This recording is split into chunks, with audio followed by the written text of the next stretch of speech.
We are 3 weeks away from the 2021 NFL Draft right here in the CLE. I'm Jayson Gibbs alongside Andrew Gribble. This is the best podcast available, episode number 9, as we get a little bit closer to the 2021 NFL Draft, inching our way to that finish line and the big night in Cleveland, the big weekend in the CLE. The commissioner will be here.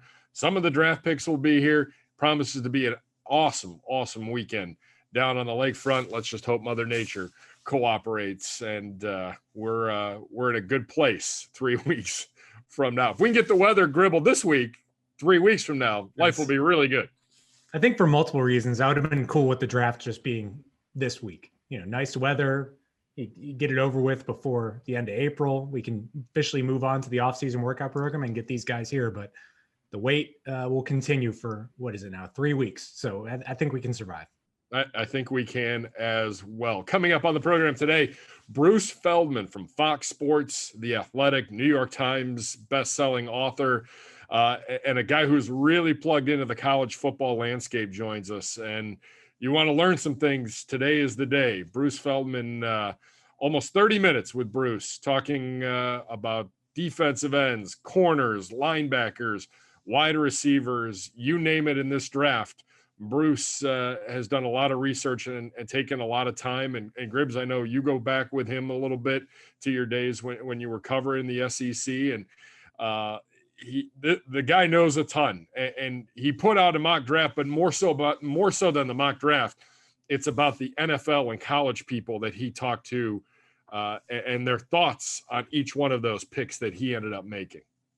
Yeah, and I think with Bruce, I mean, he's one of the most respected voices in college football, and I like that it's almost like now in the last few years he's kind of dipped his toe into the draft circuit, and I think that's the best thing you can want with someone as knowledgeable as he is. And I think the most interesting thing, and we get into this when we talk to him, is every year he talks about these athletic freaks in the draft, and he talks about them at the college level too. And there's a couple that are kind of linked to the Browns there at the bottom of the first round, and it's interesting to get his insight because he's known about these guys for years. So we will hear from Bruce Feldman coming up in just a few minutes. Right now, these are the stories that are making news this week, 3 weeks out from the NFL draft. Mock drafts continuing to have us selecting a linebacker, Gribble. And it's interesting. I'm not saying that they clearly know something or think a certain way, but it is interesting that linebacker keeps coming up to us in a lot of these mocks. The most recent one, Daniel Jeremiah's mock 3.0, the linebacker from Kentucky, Jamin Davis, coming to us. It's just interesting that linebacker keeps coming up when the linebacker room's pretty full all of a sudden. Yeah, and I think it might just be a byproduct of the fact that the Browns don't necessarily have a big name at the position the same way they do at corner with Denzel Ward, and at defensive end with Myles Garrett, and even at defensive tackle. Sheldon Richardson's a big name in the league and has been around for a while. So linebackers seem makes sense. I think I could completely rule it out at this point, especially with the way the draft falls. Say the corners and the defensive ends that you identify as first round worthy are gone, and then you're left with a linebacker that is a first round worthy pick, and that's the guy you go with. It definitely would not be my pick at this point in the process. I wouldn't put it as the number one thing I think is likeliest to happen, but I can't rule it out at this point. And I think with the player that Daniel Jeremiah links to the Browns, Jamin Davis, I mean, this is a guy that has seeming not really come out of nowhere, but just has made the most of the last few months and just looks like a total freak and a guy that could really help your defense just from a pure athleticism standpoint. Yeah, something to continue to watch, because those mock drafts continue to have linebacker going to us, and where there's smoke, maybe there's a little fire as we're approaching. Someone's got to take them. Yeah, exactly. Yeah, you're right. And it goes back to best player available. And if the best player left or available at 26 is a linebacker, you might be foolish not to take that person. I wouldn't say that the linebacker position with the Browns is like the running back position. I mean, you're not just set with your guys there. I mean, I think that there's room to grow and room to get better. And I think with one of these picks, I imagine you would take a linebacker. It's just a matter of if you're going to value it enough to take it with the first pick. So we'll see. Again, would it surprise me? Maybe not. But I'm back and forth on it. But I think I still see the majority of people plugged in going with either a pass rusher or a corner, just because I think they know those are the money making positions in the NFL, and you try to get them if you can. Amen to that. Speaking of that corner position, Ryan McChrystal from Number Fire and Sharp Football, along with Warren Sharp earlier this week, tweeting out these reported virtual visits and starting to leak out who's meeting with who. And according to them, the Browns have met with 4 corners in Horn, Farley, Samuel, and Newsome. I don't think that's a big surprise based on the fact that that corner room still needs a few more bodies. And I would say that defensive end room needs a few more bodies as well. Yeah, I mean, I think all 4 of those players make sense. And I think if you're looking at it, the hope is that at least one is available at number 26. And I don't know if that's a give. I don't know if it's a guarantee. I mean, I think that especially with the way people are talking about J.C. Horn, Greg Newsome has seemingly risen from a guy that people mentioned as a second-round pick to now going in the upper 20s. So that's someone that you look out for. And Caleb Farley, before the back injury, he was a top half of the first round kind of guy as well. So all of them are super talented guys, corners that you would want on your team. And particularly with Farley, you're just going to have to trust the medicals and see what is the right spot for him to go where you're willing to take that risk, or if the back thing is not a big deal at all and you get a steal at number 26. Yeah. I mean, they're doing their homework, meeting with guys, and we'll see where these chips fall. I mean, they're doing their due diligence, and, I think they need to. And like you said, it'll be interesting to see if any of those 4 are still on the board by the time we get to pick number 26. Finally, the Sam Darnold trade has finally happened. And I don't know if any of us saw him going to Carolina, but that's where he is. And not a lot given up. The Jets get a 6th rounder this year and a 2nd and a 4th next year. You get 3 picks. Carolina's got a couple different quarterbacks, and maybe there's still a chance that if there's a quarterback on the board at number 8, that the Panthers get another quarterback there as they try to develop and try to see what they have with Sam Darnold. And if Teddy Bridgewater is a part of that or not, to be determined. Yeah, I mean, I definitely don't think this rules out the Panthers taking a quarterback with their first pick, just because, like you said, the cost wasn't too much, and Darnold's on the final couple years of his rookie deal. So I think that's something to pay attention to. The Falcons are in an interesting spot because they have a quarterback that is, I would say, right around the top half of the league in Matt Ryan, and I think he's got at least a few years left. They've got a new head coach who I think would want to win, and I think your path to winning the fastest would be Matt Ryan and not a rookie quarterback.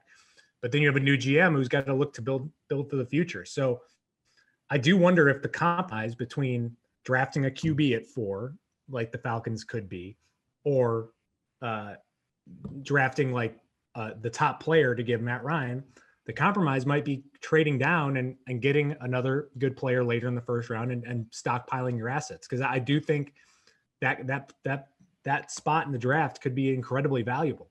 The only issue is you may not be able to do that. You probably would have to make some deals based on hypotheticals before the draft, before you can actually execute, because I think there is still a tiny bit of mystery around what the 49ers are going to do at number 3. And I think that even though many people think it's Mac Jones, it might not be. And I think some teams may not be willing to trade up to 4 with that uncertainty of not knowing who they could get. So Falcons are in a good spot because I think if they just stick there, they could take Kyle Pitts and that offense could really take off. And I think that, but they can truly trade down and build that team for the future while also being competitive in the present. Because as bad as their record was last year, I didn't think that they were necessarily a bad team. And I think that they're always going to be good on offense with the playmakers they have.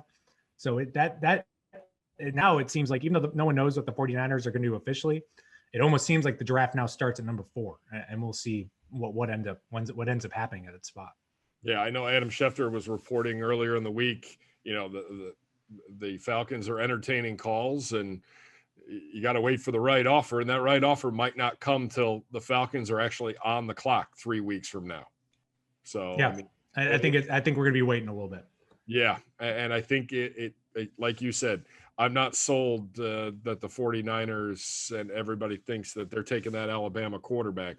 I'm not so sure about that. And it'll be interesting to see how that unfolds as well. So a lot of moving, a lot of shaking here around the league. The Browns just sitting back and watching it all unfold, which is always a good thing this time of year. For more on the NFL draft, especially on the defensive side and the players that are coming out in this first round, a little wide receiver talk. Asked him a tough question, Kyle Pitts or a certain wide receiver, and he was he didn't like that question. It was a tough question for him, to say the least. A lot of good stuff with Bruce Feldman from Fox Sports and The Athletic. Have a watch and have a listen.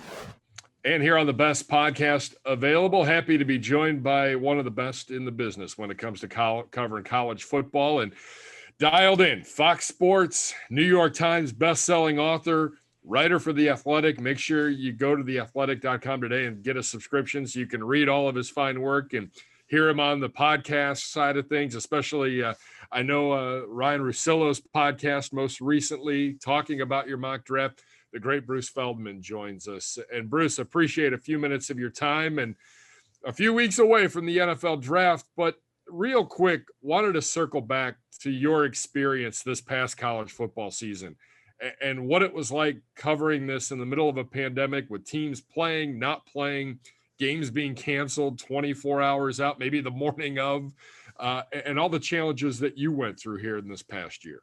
Yeah, I mean, I was thankful that we were able to get a season in. It was different. Last year, in 2020 season, I always say last year and I think of 2019, but I was in the studio with our Big Noon kickoff show. So it meant the previous 5 years I'd been a sideline reporter. So the good part was I got to see my family a lot more.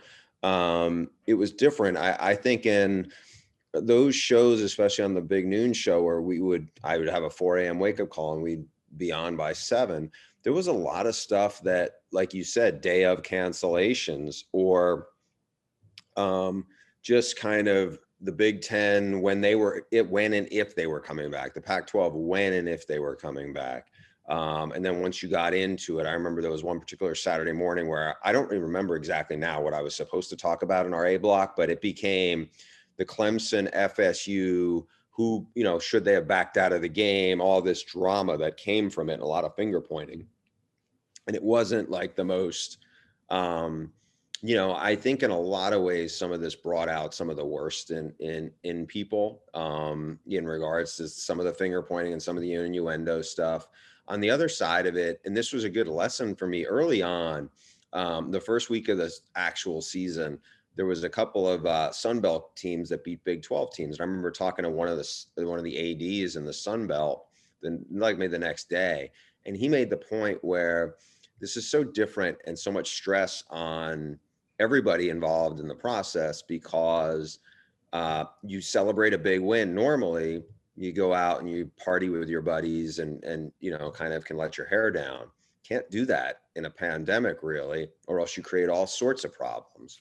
So that was a good reminder. I think it was a lot of people were asked to be way more disciplined and accountable than they've ever been asked to be. And, knock on wood, hopefully we are going to have a much more normal 2021.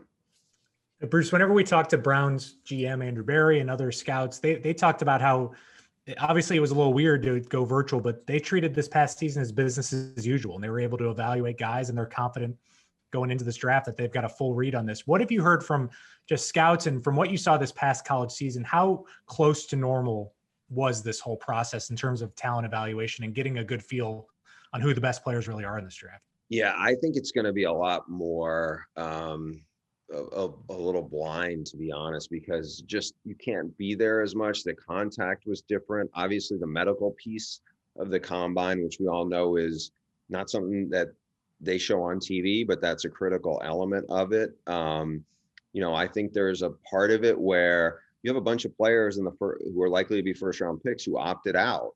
And so, Greg Rousseau is a young defensive lineman at Miami who had a huge 2019 season. It was really his only year that he's played big-time college football. He was a developmental guy who blew up in 2019. There was a lot of COVID issues around him. He opted out.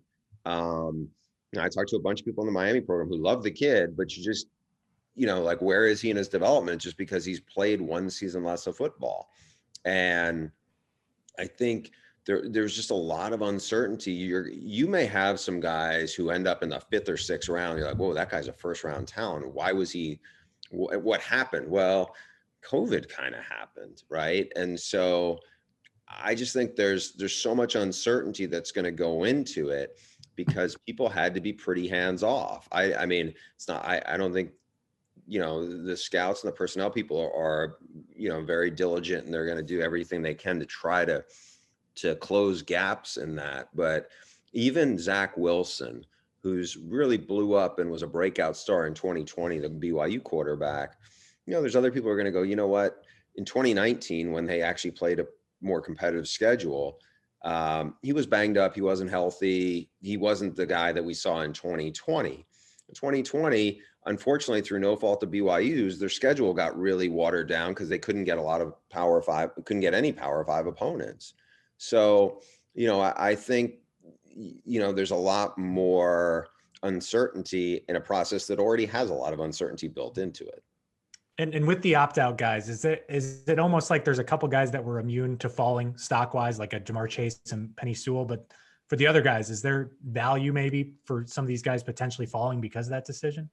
Yeah, to me, Jamar Chase is about as sure a thing as any opt-out guy is. Now, he played it wasn't like he had a huge freshman year. He was a solid player, but in 2019, when they had the national title run, I mean, he had a remarkable year, and he ate up every big-time defensive back he saw and played great on a big stage. The other thing with him, I think, is he was the best receiver on the LSU offense that almost everybody inside the program would tell you in 2019. The second best receiver, Justin Jefferson, went to the Vikings and had a monster rookie year. I think that helps you give a sense of what Jamar Chase is. So, but then there's other guys in there who I think Greg Rousseau to me is high on that list of what are you going to get? Where is he? Not because there's character questions, because there really aren't, but it's just more of he just hadn't played a lot. I mean, you have, Virginia Tech has a big time athlete at cornerback, Caleb Farley. He opted out. I mean, there's some questions. I mean, he is incredibly fast and long, but there are concerns when you talk to coaches who have played against him about, his tackling ability and some other things where they say it's needs a little or a lot of work. And if you're talking about a top 15 talent, that's a big investment in somebody like that. And, there are a bunch of guys who fit into that category of opted out, and we don't know what that means. Meaning, there's a big defensive tackle, Tyler Shelvin, who played at LSU, had a really good 2019. Some people thought he had a chance to play, maybe be a first-round pick. He opted out. I think people wondered, is he going to show up at 400 pounds? Because he's a weight issue guy. He showed up at his pro day at 350, which is probably a little higher than optimum, but not that much higher. But my guess is he's not going in the first 3 or 4 rounds. And if he had played in 2020, maybe that's a different story. So I just think there's just so many stories you're going to see of that, of, hey, what about this guy? I mean, University of Washington has a couple of D linemen who I think may play in the first round, but, they just, Levi Onwuzurike and Joe Tryon, just, they're very talented athletes, but again, they didn't play. And I think it's a different situation for them than, as you mentioned, Penei Sewell, for the Oregon offensive lineman, I think was a little more of a known commodity, even though he only played 2 years. Talking with Bruce Feldman from The Athletic and Fox Sports, and one of the best when it comes to covering college football. And Bruce, you mentioned Greg Rousseau, obviously the defensive end out of Miami. Guy on the other side of him, Jalen Phillips, is an intriguing prospect as well. And I know someone here in Cleveland, the Browns fans are looking at both of those guys between Rousseau and Phillips. What do you make of Phillips on the other side and what he's done here in this offseason getting ready for the draft? He is going to be a really tricky evaluation for the NFL. I know a lot of those Miami guys who were around him and coached him, and they said nobody played harder. He's also a super freak athlete. I don't want to say, I mean, you guys have one there in Myles Garrett, who's like a fractional, 0.5% kind of special athlete. There's just not, even in the special world of NFL talent. Jalen Phillips, I think, is in that mold. I mean, he's not quite as big, but he is just a really remarkable athlete. He went to UCLA. He was a 5-star guy. He had concussion issues. I think there were concerns about how much he loved football at that point. His career basically got derailed by injury, and people wondered, how focused was he on football? He went to Miami, and I don't think the Miami staff had that much. I think they were just kind of like, okay, let's see what we get. I don't think they were buying in, saying, oh, this is a 5-star guy. He's going to tear it up. And over time, they saw how hard he worked. He reshaped his body because he had really lost a bunch of weight before he got to UM. He bought in as much as anybody did to their program. And then when Rousseau opted out privately, they were like, we have somebody who we think can be maybe even better, but we got to see it. And he played that way. He wowed them. But I think from the NFL standpoint, there's going to be the two lingering questions are going to be the concussion issue, which honestly, I don't know, you can't really say he has any control over. It's just, is that something where it could be some, bad fortune? And if he has a couple, the career may be shortened. The other one I think is an old issue, which is, was football his biggest love when he was at UCLA? I mean, clearly it sounds like it is now. And so I think there's going to be probably some teams who know that and maybe be a little hesitant. And there's going to be other people who maybe talk to the Miami guys and go, wow, this guy has matured into a difference maker. And as you guys know, I mean, if you have a big time edge rusher, I mean, that is such a weapon to have that I think, from some of the other guys that are talked about in terms of, if Jalen Phillips is 100% the guy he was that Miami saw, I think Jalen Phillips is better than any of the guys who do what he does in this draft. I think there's 2 linebackers who probably benefited more from the season happening than Jeremiah Owusu-Koramoah and then Zaven Collins. I mean, what about them makes them first-round linebackers? And just from what you've heard from NFL guys, why do guys that were just so productive at this position, it seems like linebacker is one of those positions that's falling a bit just in the draft in importance? Yeah, 2 different body types. Zaven Collins is almost like, I don't know, 10 years ago, he's a 4-3 defensive end, maybe. But he's really good in space. He has a really good feel for playing in coverage. He makes a lot of plays. He is very athletic. I think one of the things that I'm not sure if you'd asked even diehard college football fans or even national college football media, if you had asked them right now in 2019 who Zaven Collins is, I don't know if a lot of them would have known, because he was like a 2-star guy, and he just really, he played on a team that had a really good year. I mean, they got out the gate and played Oklahoma State, who was a top 20 team, and they gave them a really good game. And I think people were just like, oh, how good is Oklahoma State? Their quarterback's injured or whatever. And I think then people realized, whoa, the Tulsa defense is pretty good, and this guy's really, really good. Owusu-Koramoah is, he's a guy who is, I think, maybe 215, 220 pounds. And so this, where he fits as a tweener, I think probably some people are like, okay, there's definitely a lot of potential here, but how do we want to deploy him? And I think what you talk to people who have spent a lot of time around him, faced him, coached him, is he's a terrific coverage guy. And that is quite an asset he's going to be. A lot of people I know at Notre Dame think his best football is really ahead of him.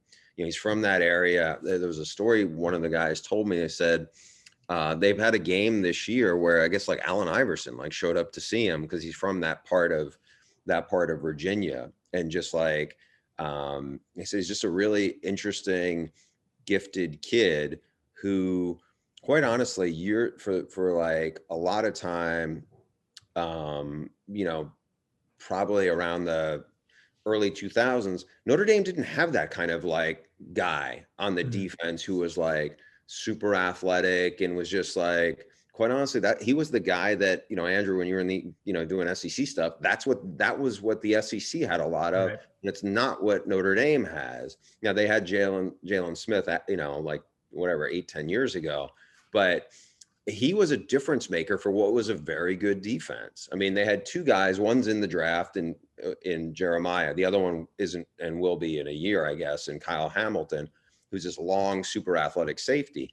But those guys made Notre Dame really good on defense. So, I think to me, I could see Zaven Collins more as a fit for Cleveland, but I think wherever those guys go, I expect them to be longtime NFL starters. Bruce Feldman, our guest from Fox Sports and The Athletic. On the corner front, there's four top guys that they're kind of all over the place in terms of how you want to rank them between Surtain, Horn, Newsome. Caleb Farley's an intriguing one based on his injury situation. Is there a lot of separation between those four? I mean, we think Surtain's going to be the first one off the board, but is there a lot of separation between number 1 and number 4 at the corner spot? I don't think there is. I mean, Newsome is the one who kind of blew up late, and he from talking to people in the Big Ten, they were like, he is, you'd hear like deceptively athletic and way more athletic than you think. And that's, I think, a function of maybe Northwestern's profile more than anything else. But he was really good. And then he had a really impressive pro day and how he worked out. JC Horn to me is more of the, I don't want to say the wild card, because from the people I talked to in the SEC, they thought JC Horn was more talented than Surtain. Now, Surtain came to Alabama as a 5-star. Everybody knows who his dad was. He's got, a great frame for it. But there are coaches I've talked to who thought JC Horn was a bigger problem to deal with in terms of they felt like we can beat Pat Surtain. JC Horn is maybe to a fault, will be ultra physical and handsy and everything, but just like really competitive, really dynamic athlete, great change of direction. Had, from everything I heard, JC Horn to me is the guy that I think could end up being the prototypical lockdown corner more than the other three. I'm interested to see what Caleb Farley is, just because, like, it wouldn't surprise me if he gets drafted by somebody maybe a little later than people initially thought, because of, like you said, some injury stuff, because of questions about how well he tackles. And maybe 2 years from now, I could see, watching a game and there's some great receiver that Caleb Farley locks up, and all of a sudden people are talking about, where did this guy come from? Because he just has some really unique gifts, and to have that kind of speed and that kind of ability to accelerate and close while being the frame he has. And one for me, it's just about, you read a lot about freak athletes, and there might not be a bigger one in this draft than Jayson Oweh from Penn State. And I'm just wondering, how do you translate the freak athletic skills? I mean, his pro day was outstanding, but then the lack of production. How do people wrap their heads around that? And is there a better projection for him than what happened this past year at Penn State? Yeah, I think he had more production in 2019. Obviously, in 2020, the other guy who's the super freak athlete at Penn State, Micah Parsons, he didn't play. He opted out. I think without Micah Parsons, I think that hurt a lot of other people on that defense, just because Micah Parsons would have been the focus of the game plan, and that would have given people a lot more to deal with. Penn State had good edge rushers around him. Shaka Toney's a good player. I mean, they've had a bunch of guys who I think are pretty talented, especially at that position. I think this is a tough evaluation, because he's a remarkable athlete. Is he a remarkable football player? Like, he's not Jalen Phillips. Jalen Phillips makes a ton of plays. Now, Jalen Phillips is much more powerful, but I mean, just in terms of, like, he's a jaw-dropping athlete in terms of how he can run and his explosiveness.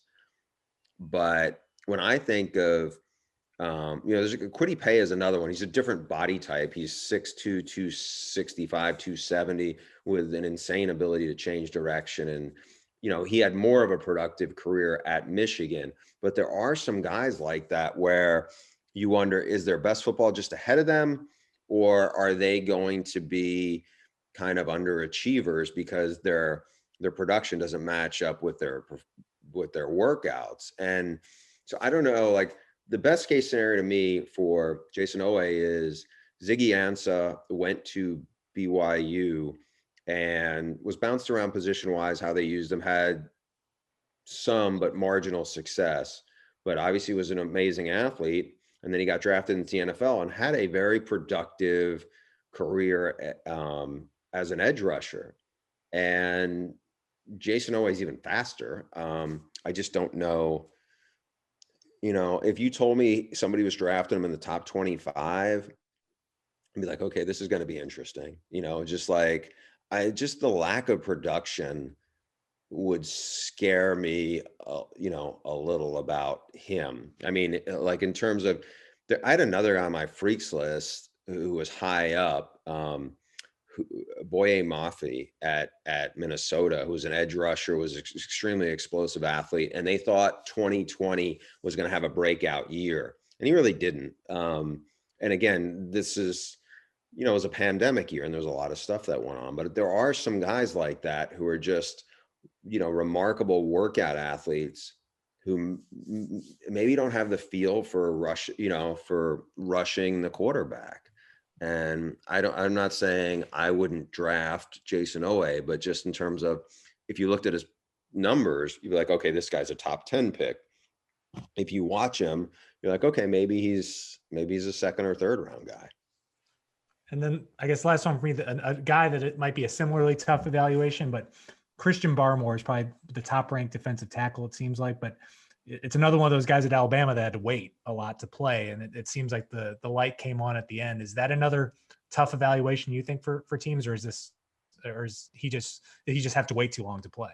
Yeah, I think he was behind some good players. You know, if you told me he was a top 15 pick, I'd be like, oh, that surprises me a little bit. If you said he was a late first round guy, maybe. I don't think he was not Quinnen Williams, you know, like who was an absolute like offense wrecker when he was at Alabama, who just, you know, and obviously went top 5. This guy's not Leonard Williams, you know, who was at USC and then went high. And I think he's a really good player. I don't know, you know, like I think he's a 10-year NFL probably starter. I just don't know if he's a guy who's a Pro Bowl guy. Bruce, real quick, I know we're up against it. We appreciate your time today. Everything's been awesome, and it's been great having you. Kyle Pitts or Jamar Chase, which one would you take? I hate this question. I think there are 2 guys. I think there's 3 guys who are like, okay, I feel like this guy's a real good chance to be a Hall of Famer. 2 of them are the ones you just asked about. The other one is Micah Parsons. I don't know. I don't think you're going to go wrong either one. I think Kyle Pitts is different in that he's just, I don't know who the like last Kyle Pitts-ish tight end in terms of guy is. I don't even want to say who. So when I did that mock draft, there was somebody I talked to who was a coach in the SEC who works with a former longtime NFL coach. And that particular person, I guess, and this is all secondhand, said he thought Kyle Pitts was better than Antonio Gates and going to be better than, I forgot who the second, Tony Gonzalez. And I was just like, wow, that's a heavy statement. Like Jamar Chase, I think will be a great NFL receiver.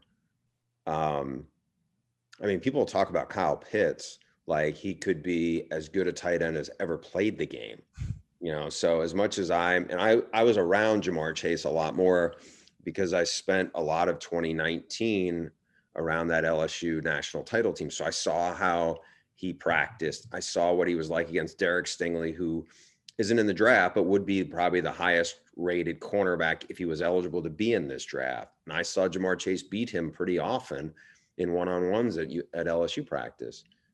But Kyle Pitts is a hard one to say the other guy, no matter who the other guy is, you know. And look, I get it. It's a quarterback world in the NFL, but I mean, if you were to say which of these, let's say it goes 1, 2, 3, as we're taping this, Trevor Lawrence, Zach, and then Mac Jones. I mean, I would, if it was like them, the house versus Kyle Pitts, who ends up, has the best chance to be a Hall of Famer, I'm going to take Kyle Pitts on that. Bruce, we appreciate the time. Just awesome stuff. And we appreciate that all you do. And we enjoy reading you and following you and watching you on Fox Sports. Continued success. All the best. Make sure you follow him on Twitter at Bruce Feldman CFB. Subscribe to The Athletic today to read his great stuff. And Bruce, continued success. Enjoy a little bit of downtime before this all ramps up again. And here's hoping 2021 we're back to somewhat of a normal college football season, as you mentioned earlier. No, I appreciate it. I love talking about the draft, and it's been fun. I mean, as somebody who covered Baker a lot, I try to keep an eye on them just because he was a blast to cover. So I'm excited to see what happens in a couple of weeks. Bruce, all the best. Thanks again. Thanks, guys. Thanks to Bruce Feldman for his time, his insight, and his analysis. Great stuff from him. You can catch him on Fox Sports, and make sure you subscribe to The Athletic today to catch his work. Does some really, really great stuff. And as you mentioned, Gribble dipped his pen into the draft stuff here over the last couple of years and done a nice job with it. Your biggest takeaway from Bruce Feldman? Well, I just think the knowledge that he has is so vast, and honestly, it made me encouraged by the things he said about some of these players, because I think ultimately we asked him about a lot of defensive guys, and I think ultimately one of these guys is going to be available for the Browns at some point. And I think that when you're picking a defensive player in the first round of the draft, you're tending to get a little bit of value, especially this year with some of these offensive players going pretty high in the first round. So I think the Browns are in a position to get a good player. It's just not someone I can definitively predict at this point, because 26 is a lot of picks to wait before you make that selection. All right. Speaking of that, time for our third segment of the program. Will or will not? Will the player be there at 26? Do we think today, 3 weeks out from the draft? Again, a lot can change in 3 weeks, as we've seen over the last couple weeks with numerous teams around the league. Will that player be there at 26, or will they not? Gribble, I'll start with you. Kwity Paye, edge, Michigan. Will or will not be there at 26? I'm going to go with will not. And I think it's because a lot of people think he's maybe the top pass rusher in this year's draft, and I just don't see the top pass rusher going all the way down to 26. And I think with Paye, he's got the perfect mix of like physical, freakish upside and had just enough production where at Michigan, where you can think this guy can turn that athletic ability into production. And I think that will be enough. I think it'll be after the midpoint of the draft, but I think he'll be probably gone right around that 20 mark. All right. JC Horn for me, corner at South Carolina. I think we would all love him. Gribbs, I think we would all love to see him at pick 26. I think his stock is rising. I think he's probably the number 2 corner on the board right now with Farley's injury, and not really sure, what his status is going to be. Unfortunately, I think he will not be there at pick number 26 for the Browns. Jalen Phillips, defensive end out of Miami. Will he or will he not be there at 26 in your opinion? I'm going to go with will not. And I know that Bruce touched on some of the questions regarding him that teams are going to have to get answered in the pre-draft process, that they're going to have to be comfortable with, whether it's the concussion history or his time at UCLA, things like that. But I think that the memories of what he did last season are just going to be too fresh. And I think that, so you have the combination of the athleticism, how big he's for Miami last year. I think he's going to be tough to let sit there all the way to 26. I think he'll be gone. And I think that may make the Browns' decision easier at 26 if he is off the board, because I think he's a really good player that would make you, especially with his other teammate at Miami, deciding which one to take. I think that he's probably going to be the first one of the two. Jeremiah Owusu-Koramoah. And the fact that I got through that without screwing it up. That's perfect. Gold stars, baby. Linebacker, Notre Dame. I think he will be there at pick number 26. And the reason, I think the corners are moving up the board, and I think the linebackers are getting pushed back. And all of a sudden, too, I'm starting to see in a lot of mock drafts, Gribbs, a lot of offensive linemen moving up. And all of a sudden, I think there could be runs on both of those positions, which are going to push a lot of those linebackers down. And hence why maybe we're seeing linebackers still mocked to the Browns at pick 26. Yeah, he's an interesting one because I think you can look at it two ways. His versatility could be huge for a team. I mean, I think with the way how athletic he is, and you could put him at safety, you could put him at linebacker, but then you wonder, our team's going to be like, well, where do we play him? Like, and then that might draw some hesitancy. It's like, I think some people have compared him to Isaiah Simmons, but said he's not quite there yet. So will be interesting. I would have personally picked Will Not, but I think it would not surprise me if he got to that point. All right, for you, Gregory Rousseau, the other defensive end from Miami. I'm going to go with Will, and I did have him in my last mock draft going to the Browns, and I think that, again, I think the year off has hurt some of these guys that maybe weren't the sure thing. I mean, you hear it brought up with everyone, including Bruce earlier, the 1 year, and I think 1 year of college football basically could draw some hesitancy, especially when that 1 year was not last year. And I think that he is a talented player that had a huge 2019. But I think he could be someone like where the Browns at 26 could really find something great. And I think he could be there. Greg Newsome, corner out of Northwestern. I am on the fence big time. I feel like if he's there when the Bears are picking, there's a solid chance the Bears could pluck him right out of their own backyard. I feel like Jacksonville maybe could make a play for him. I'm going to say will not be there. But I would love to see him on the board at pick 26. But I think his stock is rising to the point where someone in the 5 picks before us is going to end up snagging him. Yeah, I think Newsome is like a high floor kind of guy where it's like you draft him and you can plug him in, and I think you're no matter what, you're getting a solid player. And I think that could be the draw of him with the teams in front of the Browns. All right, for you, Caleb Farley, cornerback, Virginia Tech. This is a tough one. Yeah. I'm gonna go with Will Not, and I think that, which could be great for the Browns if everything checks out medically, but this is a draft process where there is a lot of unknowns and there's a lot of uncertainty based on the weirdness of the last year. If this guy has had back surgery, no matter how minor it is, that qualifies as a known. That's something compared to something you don't know. And we see these guys every year that fall because of injuries, whether it be Miles Jack, Jalen Smith with the Cowboys. These are more serious injuries, obviously, but it seems like the injuries are always the biggest hangups with some of these guys. And that to me, with not knowing anything about the actual nature of the injury, I just wonder how teams are going to evaluate it, because I think he's a talented player. And I think that all it does is take one team ahead of the Browns to be like, all right, we're good with this. This is a steal. We're going to take this guy. But it just wouldn't surprise me. So again, could be a great value for the Browns at 26, but we'll see if he gets that far, because I could then end up looking really silly here and he goes at like number 9 or something like that. I mean, that's how good he is. Yeah, I think medicals are actually happening this week in Indianapolis. Yeah. So I think, hopefully we'll start hearing a few things and maybe getting some additional information on his status. I mean, I have him falling. I have Newsome leaping over him and Horn ahead of him. But like you said, it wouldn't surprise me if all of a sudden at pick 12, he's gone. By pick 12, he's off the board because of his talent. Yeah, so. I mean, and it could also be a byproduct of like all these other corners have been really good, and that's where it comes to how many teams actually want to take a corner with their first round pick. Again, when I look at this list of like 5 corners, I don't see one that would disappoint me, honestly.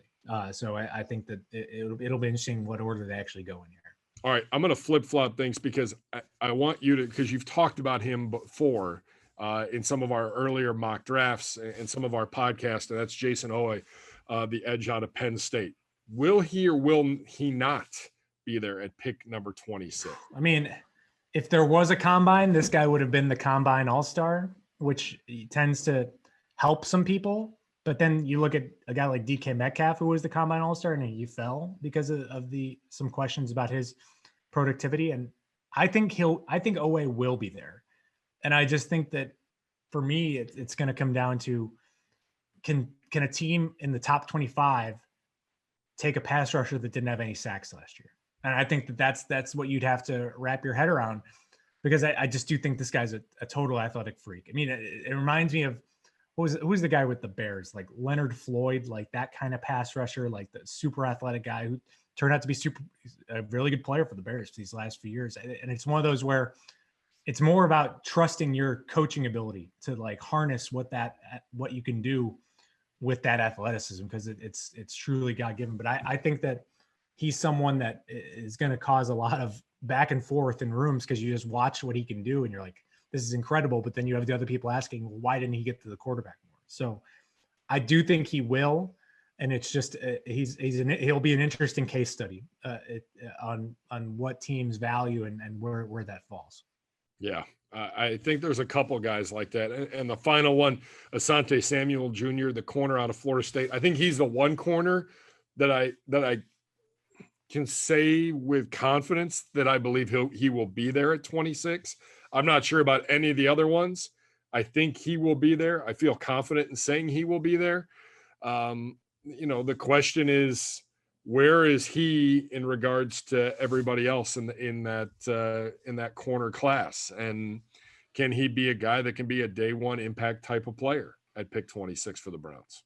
How about the pedigree in this year's cornerbacks class? I mean, you got Surtain, J.C. Horn. I mean, with the connection to Joe Horn, and then this is wild. I mean, I don't know if it's making me feel old, first off, and then secondly, how have you had like one position group have this much NFL pedigree in it? That's just crazy.